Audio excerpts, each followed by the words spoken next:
Valora Radio presenta un programa especial para ti, una estación de Valora Conciencia en los medios.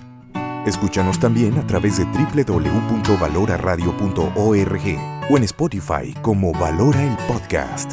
Quédate con nosotros. Iniciamos. No tengas miedo al mundo, Él te acompañará. Que con los pies en la tierra hay que caminar y la mirada... Difícil, vamos a decirlo así. Es un tema extremadamente complicado y sobre todo es un tema que puede generar muchísima controversia, pero creo importantísimo que abordemos este tema porque hay que decir las cosas tal cual como son, ¿no? Y uno de los grandes problemas que tiene el cristianismo en general es su división. Muchas personas, muchas, me ha tocado a través de redes sociales y de diálogos con muchas personas que ellos rechazan la fe en Cristo, rechazan la fe de la Trinidad en general, rechazan todo lo que tiene que ver con el cristianismo por la simple y sencilla razón de que no ven unidad. Y esto es un problema grave y se ha ido agravando a lo largo de los años, ¿no? Entonces hay que ser muy claros, es necesario hacer este tipo de programas. Recuerden que la intención de este programa nace como un deseo de hacer algo de apologética, algo de teología, algo de moral y sobre todo hablar con ustedes de una manera muy directa sobre todo lo que implica nuestra fe. Y pues bien, hay que hablar de este tema que es el tema de las sectas que son el gran engaño, el gran problema, la gran división que está teniendo el cristianismo es por causa de las sectas. Pero antes de entrar en materia, les recuerdo que estamos en redes sociales. Estoy listo aquí para recibir todos y cada uno de sus mensajes. Estamos transmitiendo en vivo. Ojalá puedan ponerse en contacto con nosotros en este momento.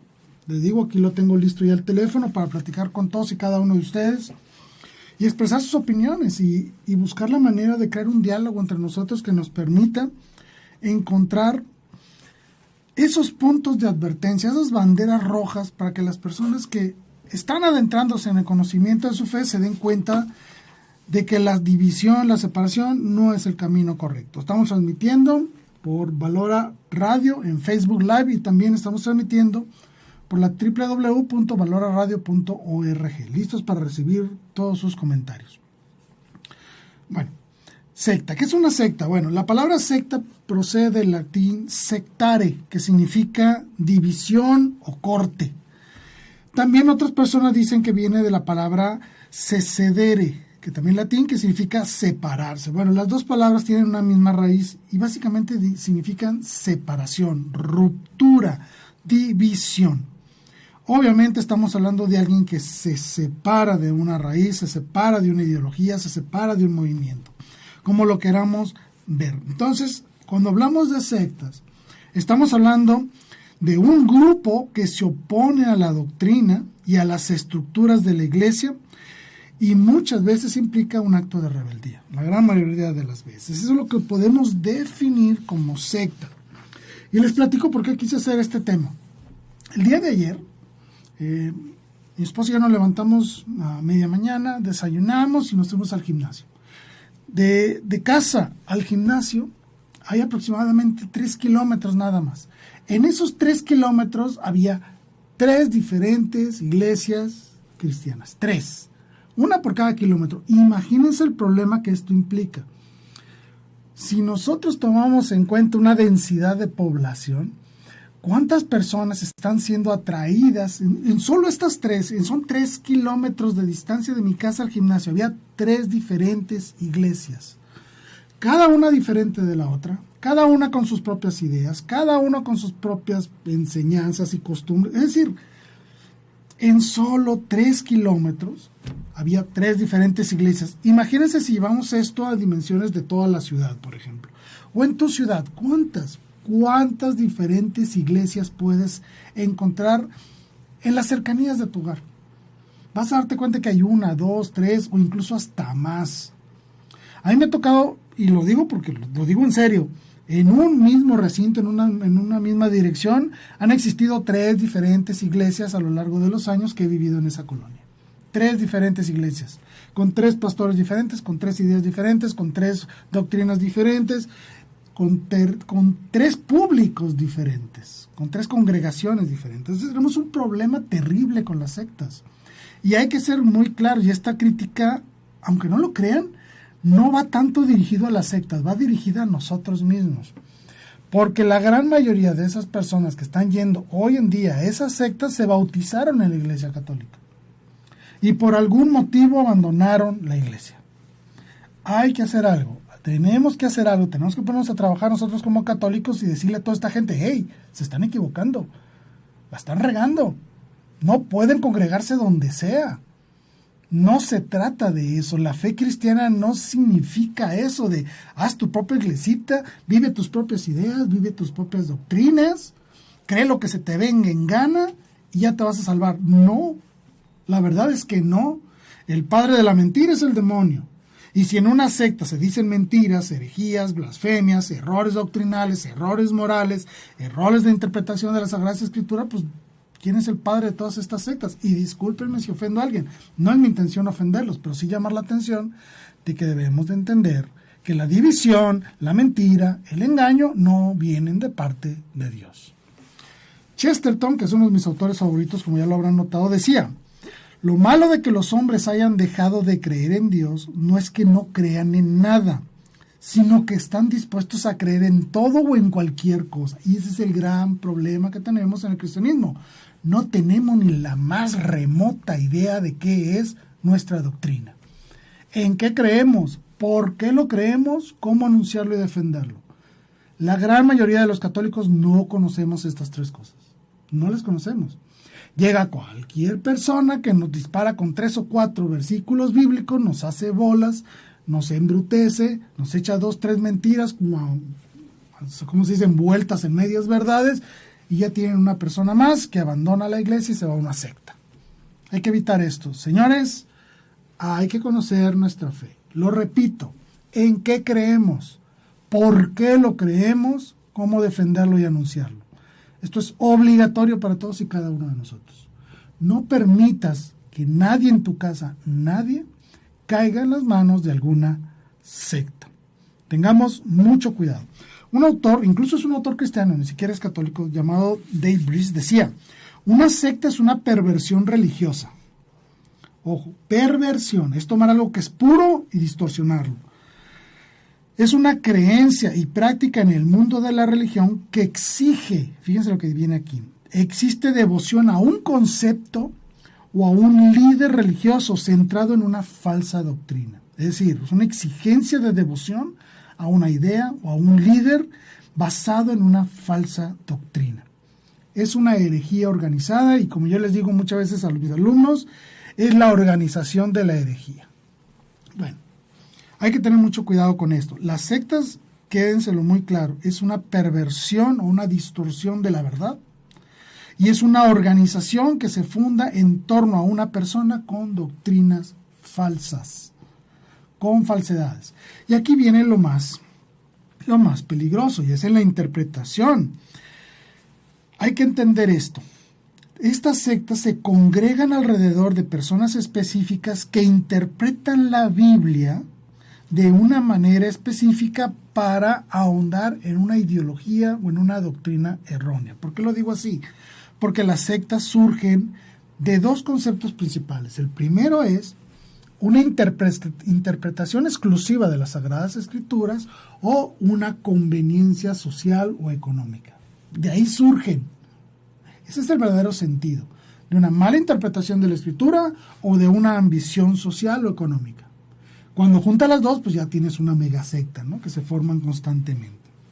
Aprovecho para mandar un saludo. Marce, qué gusto que nos estés acompañando, te mando un saludo. Y también para Alba del Rosario de Cima. Gracias por estarme acompañando el día de hoy. Les mando un abrazo y un saludo. Gracias de verdad. Ok, vamos a ser muy claros en esto. Todas estas sectas tienen doctrinas. El problema es que no son doctrinas definidas, así como lo escuchan. Si nosotros vamos al catolicismo, a la Iglesia Católica, tiene toda una doctrina definida a lo largo de 2000 años. Es lo que llamamos el magisterio de la Iglesia, en que creemos. Y esta creencia está sustentada en las fuentes de la revelación, la Sagrada Escritura y la Sagrada Tradición. Eso es lo que llamamos el depósito de la fe. De este depósito de la fe, la Iglesia lo que hace es tomar todos esos conceptos y nos presenta la doctrina. De una manera muy sencilla, para no complicarnos la existencia ni ponernos a revisar tratados de teología o tratados de teología moral. No, vayamos al catecismo de la Iglesia. Vamos a ¿cómo se puede decir? A hablarlo de una manera muy sencilla. Creo, lee el catecismo. Y es un libro así de grueso.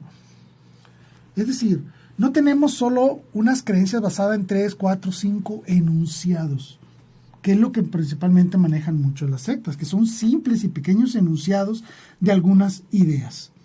Entonces hay que tener mucho cuidado con esto del cristianismo en las sectas, porque parten de nuevas ideas, nuevas doctrinas que rechazan por completo toda la historia, rechazan por completo toda la tradición, rechazan por completo todo el cristianismo de 2000 años para atrás. Lo rechazan, lo destruyen. Y ellos toman un libro llamado Biblia y lo interpretan a su modo. ¿Por qué? Ya lo dije, porque tienen una idea diferente, inclusive, voy a decirlo, posiblemente muchas personas de buena voluntad quieren tomar una Biblia e interpretarla de cierto modo, o porque está el componente social y económico. Hay que tener mucho cuidado. No surgen de una verdadera devoción, no surgen de una verdadera inspiración del Espíritu Santo. La división siempre será obra del demonio. Y aunque yo esté haciendo estas afirmaciones, por favor, no vayan a creer que estoy queriendo faltar a ese espíritu ecuménico que nos hizo el llamado su santidad San Juan Pablo II. No. Mi intención no es ofender, mi intención no es atacar, mi intención no es hacer deplorable, rechazar o ridiculizar a todos estos movimientos, estos miles y miles de movimientos cristianos que existen. No es mi intención. Mi intención es llegar primero a ti, católico, para mostrarte la importancia de formarte en tu fe y no permitas que nadie te engañe. Y segundo, si tú no eres católico o eras católico, te fuiste a una secta, tomes en cuenta todo lo que voy a decir hoy, para que reflexiones realmente si estás congregándote en la verdadera iglesia de Dios. De antemano te lo digo, no lo estás. Si no estás en la iglesia católica, no estás en la verdadera iglesia. Porque esta iglesia es la única que tiene 2000 años de historia. Y lo puedes seguir a través de los elementos humanos, la historia. Puedes deducir cuál es la verdadera iglesia y cuáles eran las creencias de esta iglesia hace 2000 años. Y te vas a dar cuenta que son las mismas que tenemos hoy en día. Eso es lo que nos habla de unidad en todo lo que somos nosotros como iglesia, como doctrina, como liturgia, como etcétera, etcétera, etcétera. Ese es el llamado hoy. Por eso quise hablar de las sectas, para comprender que tenemos que tener mucho cuidado en dónde ponemos nuestra confianza en la salvación. Muy importante lo que acabo de decir. ¿A quién le vas a depositar tu fe y tu confianza para salvarte? Yo sé que si eres cristiano vas a decir, yo se la pongo a Jesucristo. Espérame. Cuidado con esto, porque no siempre es cierto. Te lo voy a poner de un ejemplo muy sencillo. Si yo como católico dijera, yo pongo mi confianza en el Papa, automáticamente estaría cometiendo un error. Hay que poner nuestra fe y nuestra confianza en Cristo, sí. Pero ¿quién me muestra a Cristo de manera verdadera? ¿Por qué hablo del Papa? Porque el Papa implica una sucesión de obispos, 266 obispos a lo largo de la historia, que podemos trazar hasta San Pedro. Hay una continuidad en la enseñanza. Si tú te vas a cualquier secta, la que quieras, te puedo asegurar que no pasa de más de 200 años para atrás. Y si estás en alguna de las llamadas iglesias históricas, que son los luteranos, los calvinistas, los anglicanos y los puritanos, si no estás en alguno de estos cuatro, tu secta no tiene más de 200 años. Las más viejas tienen 160 años. Así que tengan mucho cuidado, mucho cuidado. Lo vuelvo a repetir porque quiero que quede bien claro. El verdadero cristianismo puede ser trazado hasta sus orígenes en Cristo Jesús. ¿Se entendió? Si yo quiero estar en la iglesia de Cristo, tengo que ver cuál es la iglesia que fundó Cristo. ¿Cuál es esa iglesia que permanece inamovible desde los últimos 2000 años? ¿Cuál es? No te atrevan a decirme que los evangélicos, que los presbiteranos, que los anglicanos, que los bautistas. No, la verdad es que ellos no. Solo vas a poderlo trazar hacia una sola iglesia, la iglesia católica. Recordemos, Cristo es unidad, no división.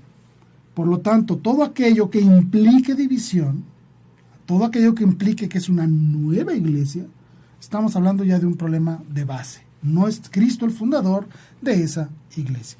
Y hasta me da risa los nombres tan interesantes que le ponen, ¿no? La iglesia de la gracia, la iglesia de esto, la iglesia de aquello, unas cosas impresionantes, ¿no? Bueno, tengan mucho cuidado, muchísimo cuidado. Hay una serie de versículos que me gusta mucho utilizar cuando hablo de este tema.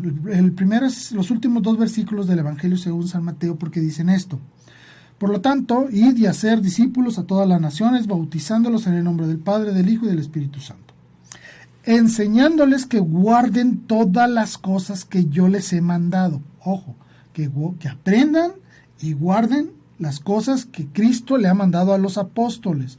Y yo estoy con ustedes todos los días hasta el fin del mundo. Esto es muy importante. Hay 3 puntos importantes. Primero, enseñándoles. Eso implica que debe haber una doctrina, no muchas, una. Porque Jesucristo es uno, por lo tanto su enseñanza es una. ¿Se entiende? No se vale que en una iglesia te enseñen una cosa, te vas a la siguiente y te enseñen otra, vas a la siguiente y te enseñen otra. Eso no se vale. O que en la misma iglesia llega un pastor, te enseña unas cosas, se muere, llega un pastor sustituto y te enseña otras cosas. Tampoco se vale. Segundo, que guarden las cosas que yo les he mandado. Habla de guardar. Ojo con este concepto. Este concepto de guardar no es de que, ay, sí, me lo enseñaste, guardo mi libro y lo guardo en la casa. No. Guardar significa actuar en consecuencia. Me enseñas algo, lo guardo para las siguientes generaciones. Una acción de traslado. Por lo tanto, necesitamos continuidad histórica. Y tercero, yo voy a estar con ustedes todos los días hasta el fin del mundo. Cristo no abandona su iglesia. Esto es fundamental. Cristo no abandona su iglesia. ¿Se entiende? Por lo tanto, solo puede haber una. Si de repente surge una iglesia que dice, aquí tenemos la sana doctrina, ¿quiere decir que Cristo abandonó a su primera iglesia y ahora se fue con ellos? ¿Se entiende cómo esto rompe con la unidad de Cristo? ¿Rompe con el cuerpo místico de Cristo? La iglesia es una, tiene 2000 años de antigüedad. Vayan a buscar cuál es la única iglesia que tiene 2000 años de antigüedad. Vayan y búsquenla. Se van a dar cuenta que es la iglesia católica, no la iglesia de la esquina, no la secta que está en la otra esquina, no en la secta que está a media cuadra después. No, hay que tener mucho cuidado, ¿sí? Otro punto importante con este versículo es que estamos hablando de los discípulos, un mandato dado a los discípulos, a un grupo específico de personas, no a todos. ¿Por qué quiero hacer esta distinción? Porque si este mandato fue dado por Cristo a un grupo de discípulos es porque a ellos les dio la autoridad necesaria para enseñar, para bautizar. Es decir, ellos tenían un ministerio especial, que ese ministerio fue transmitido a lo largo de los años mediante la imposición de manos. Eso lo podemos leer en Timoteo, la primera carta a Timoteo del apóstol San Pablo. No desperdicies este don que se te ha dado a través de la imposición de las manos por parte del presbiterio. ¿Sí? Es que si alguien llega y dice, soy el pastor, espérate, ¿qué ministerio te nombró a ti pastor? ¿Qué presbiterio te ampara? Y se pueden ir así hacia atrás, y se van a dar cuenta que hay un momento en el que no existe un presbiterio, no existe una verdadera sucesión apostólica hasta los confines del inicio de la historia del cristianismo. No existen con ellos. Entonces cualquiera que se diga que es pastor, pues está echando mentiras, porque no es pastor, a menos que tenga ovejitas en su casa, no es pastor. ¿Ok? Bien. Nuestro Señor Dios dijo algo muy interesante, y lo confirma también San Pablo más adelante, cuando dice que tenemos de ser una sola fe, un solo bautismo. Una sola fe. No miles, una. Cuando yo platico estos versículos con algunas personas que no son católicas, son cristianas, en los que hemos entrado en debates y cosas de eso a lo largo de los años, ellos me dicen, es que esta es una sola fe porque creemos en Jesucristo. Y me salen con este argumento. Es que nosotros, todas las sectas, creemos en partes fundamentales. Y ellos aquí mismo se declaran diferentes de unos y de otros, rompiendo con esta unidad. El hecho de que ellos tengan 4, 5, 10 ideas o 10 creencias iguales en todas las sectas, no significa que sean la misma iglesia. No significa eso. No se trata de tener algunas verdades en común. Eso no las hace cristianas ni las hace verdaderas. Hay que tener toda la fe completa o no. Ya lo dijo nuestro Señor Jesucristo. O estás conmigo, completo, o estás en contra mía. O recoges o desparramas. O eres frío o eres caliente. No se valen las medias tintas. No se vale tener una tibieza teológica. Pues creemos algunas cosas similares entre unos y otros. Eso no sirve para nada. Absolutamente para nada. Ahí no están los medios de salvación. Ahí no está la verdadera doctrina. Ahí no está Jesucristo actuando como iglesia. No está. Discúlpeme. Pero es la verdad. Ahí no están asistidos por el Espíritu Santo. No. Porque no fue a ellos a los que les dejó el Espíritu Santo, se los dejó a los apóstoles y ellos lo transmiten a través del ministerio sacerdotal, que es a través de la imposición de manos del presbiterio, que no se nos olvide nunca eso. Lupita de Patiño, te mando un abrazote. Gracias, Lupita, por estarme acompañando el día de hoy. Dice, gracias por compartir, gracias. Es un tema difícil, Lupita, es un tema muy complicado, porque obviamente me pongo posiblemente en contra de muchas personas. Y lo repito porque quiero que quede bien claro, no es mi intención bajo ninguna circunstancia ofender o atacar, pero sí hacerles despertar de que la iglesia, el depósito de la fe está en la iglesia y esto implica una sola fe y que los cristianos debemos estar en unidad. ¿Cómo puedo yo saber? Yo, que mi iglesia, la iglesia católica, verdaderamente es la verdadera, lo he dicho muchas veces, por su historia, por su doctrina, por su liturgia, por sus oraciones, por un montón de cosas, ¿no? Pero ahorita me quiero mantener en el plano más humano, por llamarlo así. Vamos a leer algo que está en el Evangelio según San Mateo, del capítulo 16, versículo 18. Ya lo hemos leído infinidad de veces, pero otra vez. Y yo a mi vez te digo que tú eres Pedro, y sobre esta piedra edificaré mi iglesia. Las puertas del infierno no prevalecerán contra ella.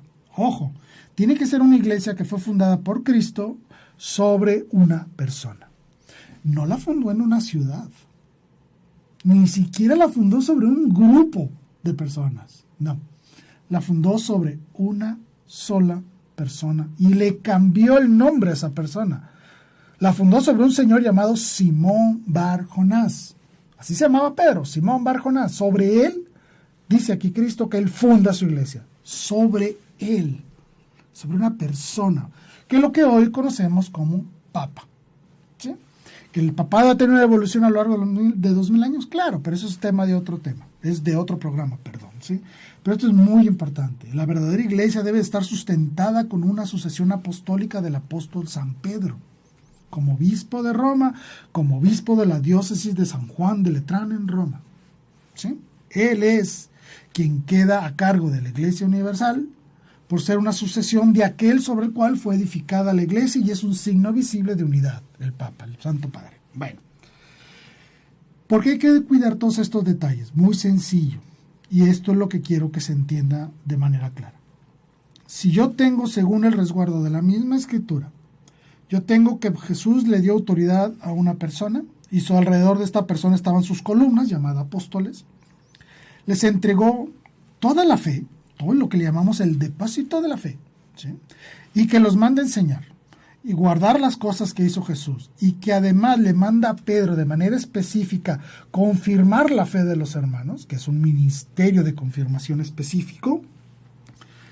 Cuando tú no tienes esto, tú no tienes la certeza de que estás en una verdadera fe. Esto es fundamental. Yo puedo escuchar a muy buenos pastores, muy buenos, la verdad, que tienen una gran capacidad de enseñanza, son muy buenos para hablar, son muy buenos para comunicar, son muy buenos para manejar el evangelio, y lo mueven, lo suben, lo bajan, te lo acomodan y te lo presentan de una manera impresionante, y está el grupo de rock tocando ahí, y las luces, y de repente sube alguien ahí que hace los milagros de que te endereza los brazos, bueno, te hacen todo un show, ¿no?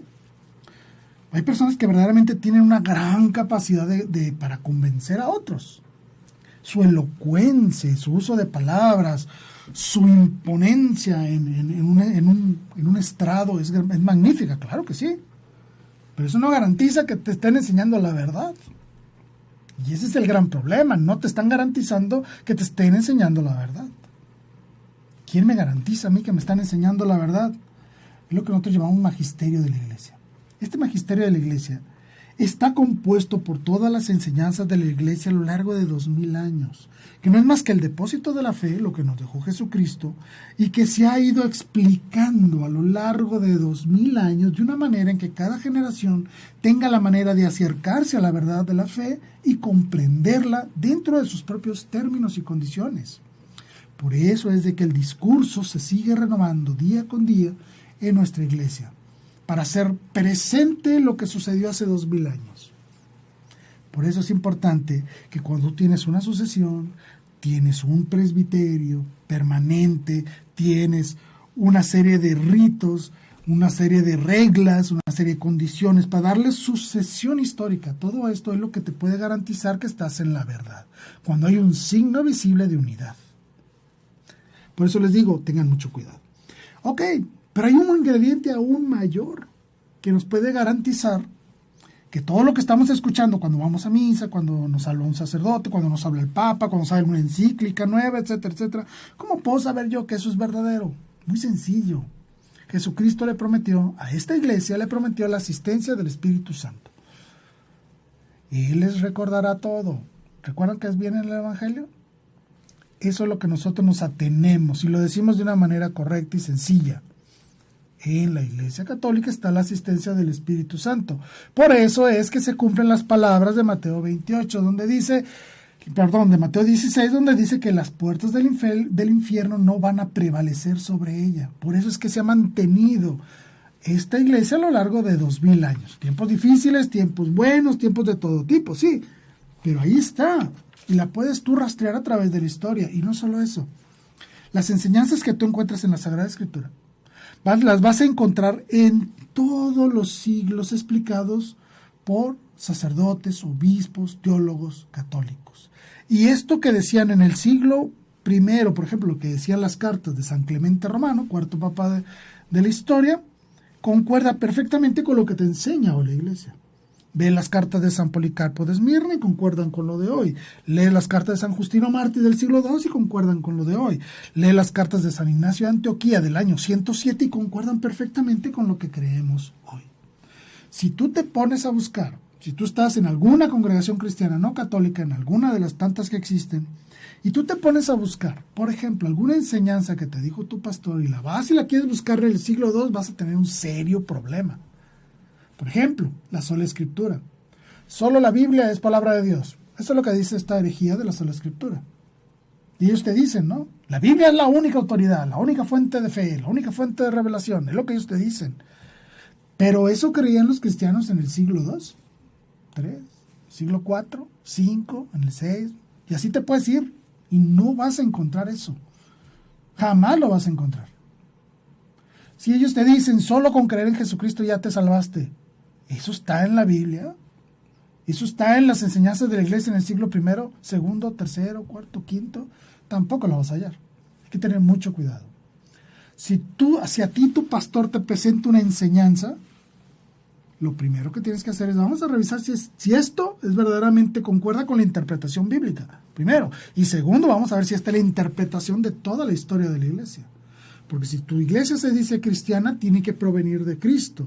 Y como Cristo no la ha abandonado y ha sido asistida por el Espíritu Santo a lo largo de 2000 años, tiene que haber evidencia de tu iglesia en todos los siglos. Vas a ver que no la vas a encontrar. ¿Sí? Hay que tener mucho, mucho cuidado. Algunas técnicas que se utilizan para convencerte. Obviamente la primera es el biblazo. ¿A qué le llamamos esto? Cuando te empiezan a disparar con versículos bíblicos a lo loco, fuera del contexto, donde te hacen ver, entre comillas, de que estás en una iglesia católica pagana y un montón de tonterías, ¿no? Es decir, destruyen tu fe utilizando tu propio libro, que es la Biblia. La Biblia es un libro católico, no se les olvide eso nunca, ¿no? Obviamente esto te genera frustración, posiblemente coraje, pero inmediatamente llega el ingrediente del temor. Sí, no estás en la verdadera iglesia, eres un idólatra, eres un esto, eres un aquello, eres un pagano, la gran ramera, un montón de tonterías, ¿no? Por lo tanto, te meten la idea de un Dios vengativo que se va a deshacer de ti, te meten el temor a tu salvación. Y no, eso en momentos cuando ahora sí te leen los versículos donde dice Pablo que nadie se glorie por sus obras, por ejemplo. ¿Se acuerdan ese versículo? No. La salvación nos viene dada por la fe para que nadie se gloríe de sus obras. O nadie se salva por las obras de la ley. Versículos sacados fuera de contexto que te los presentan y te hacen decir, tú no puedes hacer nada por tu salvación, lo único que tienes que hacer es creer. Y te destruyen. Destruyen por completo tu fe. Te quitan tu conciencia echándole la culpa al diablo de todo. Absolutamente de todo. Tú no eres culpable de nada, por lo tanto basta que creas en Jesucristo para que te salves, porque tú no eres culpable de nada. El demonio actuó en ti. Destruyen y corrompen por completo el sentido del libre albedrío, rompen el concepto de mérito. Esa cosa que se llama mérito, en el cual tú, por tu libre voluntad tienes que hacer cosas que Dios les ha mandado. Y tienes que hacerlos en libertad, porque la palabra sin obras es una palabra hueca. Ah, no, eso lo dijo Santiago. Una fe sin obras es una fe muerta. ¿Recuerdan? Hay que tener mucho cuidado con todo esto. Te meten culpa, le echan la culpa al demonio y luego te dicen que te vas a morir y te vas a ir al infierno. Entonces tienes que aceptar a Jesús como tu Señor y Salvador, hacer una profesión de fe y listo, ya te salvaste. Son técnicas muy interesantes de control mental. Ojo mucho con esto. Te manejan una verdad absoluta. Esto es muy atractivo, créanme. Cuando la gente te empieza a manejar verdades absolutas, es muy atractivo para la gente, para nosotros. Porque en el momento en que tú no tienes que entrar en introspección, en reflexión, en estudio, en análisis y un montón de conceptos que hay que hacer, te facilitan tanto las cosas que dices, pues basta con que crea y ya. Una hora voy al domingo, voy al templo, levanto los brazos, canto 3 cancioncitas y listo. Ya estoy salvado. Hay que tener mucho cuidado. Así no funcionan las cosas, ¿sí? Hay una gran distorsión de versículos bíblicos. Hay un ocultamiento sistemático de versículos bíblicos. Ahorita voy a llegar a ese punto. No se les olvide eso. Ocultamiento de versículos bíblicos fundamentales. Tengan mucho cuidado. Quieren controlar todo tu comportamiento. Controlan todo tu sistema de información y en muchas sectas que son muy peligrosas quieren controlar incluso tu capacidad monetaria. Así que te obligan al pago del diezmo, que te obligan a hacer aportaciones económicas muy fuertes. Tengan mucho cuidado con todas estas sectas de la prosperidad que son terribles. ¿Ok? Quiero volverlo a decir. Por medio de técnicas manipuladoras se trastorna la capacidad de los fieles para leer críticamente las Sagradas Escrituras y se les limita e impide totalmente acceder a fuentes de información que van en contra de las enseñanzas de cada secta. Ojo, hay un alto sentido de censura. Tengan mucho cuidado, ¿sí? Y manejan mucho un concepto de autosalvación. Nunca lo van a aceptar ellos. Te van a decir, no, la salvación viene por Cristo. Y sí, obviamente, la salvación viene por Cristo, claro.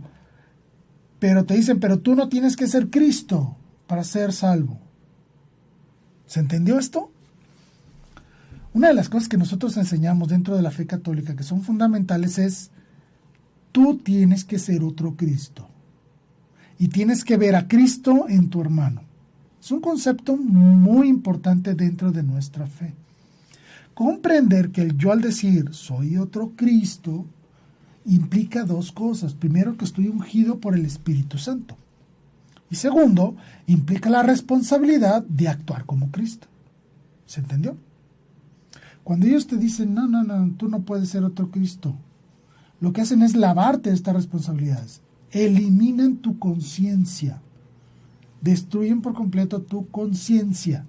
Esto no significa que ya no vayas a ser bueno, sino que ahora vas a ser muy malo. No necesariamente. Pero destruye tu conciencia con relación a las fuentes de salvación. Y ojo, dije fuentes de salvación en plural. Sabemos que la salvación viene solo por Cristo. Cuando hablo de fuentes de salvación o de caminos de la gracia, me estoy refiriendo a la acción sacramental y a la acción litúrgica de la Iglesia. Nuestro Señor Jesucristo estableció ritos y criterios de cómo administrar la gracia. Para eso existe el sacerdocio, para ser los administradores de estos canales de salvación, que son los sacramentos. En las sectas se eliminan casi por completo esto, solo hacen el simbólico del bautismo, algunas tienen el llamado la cena pascual o la cena del Señor y reparten galletitas y juguito de manzana y cosas de esas, o juguito de uva, es cierto, no estoy echando mentiras. Y otros manejan pues obviamente lo que es el matrimonio. Bueno, hay que tener mucho cuidado. Como ellos manejan mucho la autojustificación con el simple hecho de decir y declarar que yo ya soy salvo porque yo creo en Cristo, automáticamente destruyen su conciencia y no les permite ver más allá de lo que verdaderamente implica ser cristiano, es ser otro Cristo y actuar como otro Cristo, en término completo de esto. Hace rato les decía que una de las grandes estrategias que se manejan es la distorsión de algunos versículos, como es ese de Pablo que dice, la salvación viene por la fe para que nadie se glorie por las obras, o nadie se salva por las obras de la ley. ¿Sí? Entonces eso te hace pensar de que solo con creer ya me salvé. No, el mismo San Pablo dice muchas veces que hay que actuar y hacer las obras que Dios nos ha mandado para ser meritorios. Incluso él mismo decía, yo sufro en mi carne lo que le hace falta a los padecimientos de Cristo. ¿Qué le falta a los padecimientos de Cristo? Mis padecimientos. ¿Qué le falta a la cruz? Que yo me suba a ella. Eso es lo que le hace falta. ¿Sí? Entonces, mediten esto y recuerden esto. Una media verdad es peor que una mentira completa, porque la media verdad es una mentira muchísimo más engañosa. No se dejen engañar. Otros versículos que son difíciles para los protestantes, por ejemplo, la visita de María a su prima Isabel. ¿Cómo pueden explicar ellos la devoción, el respeto, la sumisión tan grande que hace Isabel a María? ¿Quién soy yo para que la Madre del Señor venga a visitarme? Por ejemplo, entonces evitan mucho esos pasajes, evitan el Magnificat. Me llamarán bienaventuradas todas las generaciones, porque de esa manera implicaría que los católicos tienen razón y le están rindiendo una devoción especial a María, un respeto especial a María, al llamarla la bienaventurada Madre de Dios. ¿Se entiende? Pocas veces vas a escuchar estos versículos, tal vez nunca los escuches dentro de una secta. Otro, el capítulo de Juan 6. Mi carne es verdadera comida, mi sangre es verdadera bebida. El que no come mi carne ni bebe mi sangre no tiene vida eterna. Sacramento de la Sagrada Eucaristía. Pocas veces las van a escuchar. Tengan mucho cuidado. Otro versículo que casi nunca lo van a escuchar, yo creo que nunca lo van a escuchar, Santiago 2. ¿Qué dice? Una fe sin obras es una fe muerta. ¿Sí? Los justos se salvan no solo por la fe, también por las obras. Fe y obras, las dos, juntas, unidas, como una unidad que somos. ¿Por qué? Porque la fe viene dada aquí, el reconocimiento de Dios, y las obras vienen dadas del movimiento del corazón. Toda nuestra integridad humana está al servicio de Cristo y de sus obras. ¿Sí? San Agustín, el obispo de Hipona, decía, no hay ninguna doctrina falsa que no contenga algo de verdadero. Entonces tengan mucho cuidado con el uso de las Sagradas Escrituras dentro de estas sectas. Como ellos no tienen liturgia, se leen los versículos bíblicos que tenga ganas en ese momento el pastor de leer. O sea, no hay una verdadera cadena de celebración de toda la palabra como lo tenemos los católicos. Si ustedes van a misa todos los días durante 3 años, van a leer casi toda la Biblia, casi. Así como lo oyen. En misa van a escuchar casi toda la Biblia en 3 años. Esto no sucede en las sectas. Como no tienen liturgia, solo van a escuchar una enseñanza de un pastor determinado que enseña un cierto tipo de versículos según la interpretación personal de esa persona.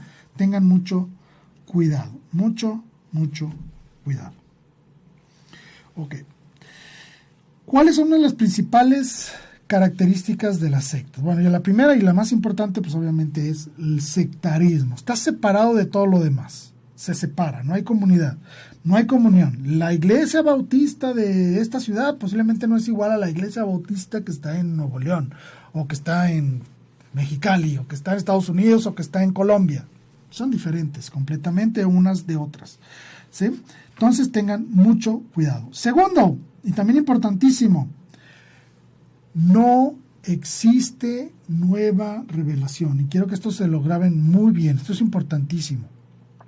Uno de los principales recursos que manejan estas sectas es que ellos traen una nueva revelación, traen la nueva doctrina, la nueva sana doctrina, o la doctrina reconstituida de la verdadera doctrina de Jesucristo del principio. Es decir, están hablando de algo nuevo. Esto es falso completamente. Y les voy a decir por qué. Porque la revelación, es decir, lo que nuestro Señor Dios nos dejó como depósito de la fe, se cierra con el apóstol San Juan, que fue el último en morir. A partir de ese momento ya no hay nueva revelación. No hay. Si alguien viene y le dice, es que Dios me habló y me dijo algo nuevo, huye. Inmediatamente huye de esas personas. Que el Espíritu Santo me inspiró para fundar una nueva iglesia, para reconstituir la iglesia, húyele inmediatamente, eso es completamente falso. ¿Sí? Ahora resulta que estos pastores son más buenos para crear iglesias que el mismísimo Jesucristo. Pues no, tengan mucho cuidado. La revelación no tiene nada de nuevo. La revelación se terminó con el apóstol San Juan allá a finales del siglo I. Y ahí se cierra. De ahí después, nadie, absolutamente nadie en la historia ha recibido algo nuevo de revelación divina. Nadie. Oye, que la aparición de la Virgen les dio nueva revelación. No, eso es mentira. Nuestra Santísima Madre, cuando no ha venido a visitar a alguna persona en específico para darle un mensaje, no agrega revelación. Ojo, ¿puede explicar algo de la revelación? Sí. ¿Puede enseñar nuevos actos de devoción? Sí. Pero jamás nos va a traer algo nuevo de doctrina. Jamás. Nunca. Y no ha sucedido en 2000 años. Y es que si llega un pastor y dice, lo nuevo, huye. Automáticamente huye. Es que Dios me dijo, Dios me inspiró, vino a mí el Espíritu Santo, es que se me apareció Jesús en sueño. Oh, huye. De verdad. Huye. Segundo, tengan mucho cuidado con otra de las grandes herejías, sola Biblia, sola Escritura. Esto es muy interesante. La única manera de poder despreciar, por decirlo así, toda la enseñanza del cristianismo, a lo largo de 2000 años y tener permiso, por decirlo así, para fundar una nueva iglesia, necesitas partir de cero. Pero no puedes partir de cero sin algún pequeño sustento. Entonces utilizan una cosa llamada Biblia. Sí, así como lo oyen. Toman la Biblia, reinterpretan lo que dice en la Biblia y surge una nueva iglesia, una nueva secta. Como no pueden amparar sus creencias en la creencia histórica de la iglesia, de los verdaderos cristianos a lo largo de 2000 años, tienen que desechar todo eso, ignorarlo, porque entonces se van a dar cuenta que lo que ellos están enseñando es mentira. Por eso es que destruyen, rechazan, aborrecen lo que nosotros llamamos como sagrada tradición, las enseñanzas del magisterio vivo de la iglesia a lo largo de 2000 años. Como ellos desechan y descartan toda esa información, ellos pueden tomar su Biblia, que ni siquiera la hicieron ellos, y la empiezan a interpretar como se les dio la gana, creando un verdadero licuado de términos y de ideas y de creencias. Es un verdadero cochinero, porque no te enseñan la verdadera doctrina de Dios, te confunden y posiblemente te lleven a la perdición. Lo único que sustenta la existencia de estas sectas son las ambiciones personales de aquel que la ha fundado. Así es que la advertencia está dada de una manera muy sencilla. Por favor, no caigan en las sectas. Manténganse fieles a la Santa Iglesia de Dios, que pueden comprobar a lo largo de la historia cuál es la verdadera, cuál es la que fundó Cristo sobre San Pedro. Pueden encontrarlo tranquilamente. Por último, así rapidísimo, ¿cuáles son las 4 características fundamentales de las sectas? La primera, autonomía. No se ligan a ninguna otra porque quieren mantenerse independientes, con una libertad de enseñanzas, libertad de sucesiones, es decir, lo convierten en empresa familiar, libertad económica y libertad ideológica. Enseñan lo que se les da la gana, lo que supuestamente Dios los inspiró, entre comillas. Bueno, Segundo, fuertes eventos de proselitismo. Ojo, no de evangelización, de proselitismo. ¿Por qué? Muy sencillo. Con mayor número de adeptos hay mayor capacidad económica, obviamente, y mayor fuerza para influir sobre otros grupos, ¿sí? A la mayor cantidad de adeptos, eso confirma en cierto modo o reafirma que las creencias del pastor, las enseñanzas del pastor están en lo correcto. Y tercero, genera un principio de identidad dentro del grupo que permite a las personas mantenerse fieles a esos grupos. Tercero, los acontecimientos. La gran mayoría de las sectas viven y se nutren del acontecimiento. ¿Qué es esto? Show que te impresiona, discursos elocuentes y fantásticos, milagros y manifestaciones sobrenaturales, incluso que rayan en lo ridículo, ¿no? Como el pastor que caminaba arriba de sus fieles para no pisar el suelo porque el suelo era de Satanás, cosas así, ¿no? Testimonios de cambios de vida y sobre todo una gran acogida social. Tú en cuanto llegas a cualquier secta, todo el mundo te abraza, te besa, te apapacha, te dan un pellizcón y te dan un plato de comida. Y una cervecita, un vinito, una agüita fresca. Es decir, hay un gran ambiente social que genera un alto sentido de compromiso. Agua, todo esto te envuelve en un ambiente de un acontecimiento social. La doctrina viene aparte a ser segundo término. Lo importante es que llegas y te sientes como en casa, ¿no? Bueno.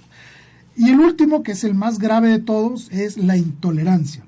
No toleran la historia, no toleran al magisterio de la iglesia, no toleran la sagrada tradición, no toleran toda la enseñanza a lo largo de 2000 años, no toleran las diferentes ideas que les presentan otras sectas incluso, no toleran nada. El único que vale es el pastor y lo que el pastor dice, ¿sí? Y obviamente estas sectas profesan las 5 grandes herejías. Se las voy a decir rápido. La sola fide, solo por la fe me salvo. Falso, eso es mentira. La sola escritura, solo la Biblia es palabra de Dios. Falso totalmente. La Biblia es palabra de Dios, sí, pero no solo esa es palabra de Dios, también está la Sagrada Tradición. Sola gratia, ¿qué significa esto? De que toda la salvación es exclusiva de Dios, que yo no intervengo en nada en mi salvación. Falso totalmente. Solo Cristo, el solo Cristo es que solo Él nos salva. Esta parte es cierta, solo Cristo salva. Pero también dicen que solo Cristo intercede ante Dios, y esto no es cierto. Los santos y nosotros mismos podemos interceder ante Dios por los demás. Y el soli deo gloria, que significa que solo a Dios hay que darle gloria. A Dios hay que darle gloria de latría, de adoración, claro, pero a todos los héroes de la fe le podemos dar un honor y rendirle una devoción de dulía o hiperdulía. O algunos dicen dulia o hiperdulía, dulía o hiperdulía, como le quieren llamar, de sumo respeto sin considerar los dioses. Entonces, estas son las principales 5 grandes herejías de las sectas. Y la invitación es muy sencilla. Tengan mucho cuidado. Conozcan su fe. Recuerden, ¿en qué creo? ¿Por qué lo creo? ¿Cómo lo defiendo y lo anuncio a los demás? Esta es la base fundamental para que nunca caigas presa de estas sectas que te atrapan, te envuelven y pueden hacerte caer en la perdición total. Cuida tu fe, cuida tu salvación y no desprecies nunca esta iglesia y los canales de salvación llamados sacramentos.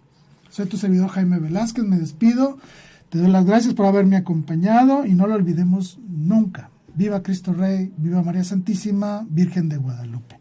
Hasta la próxima.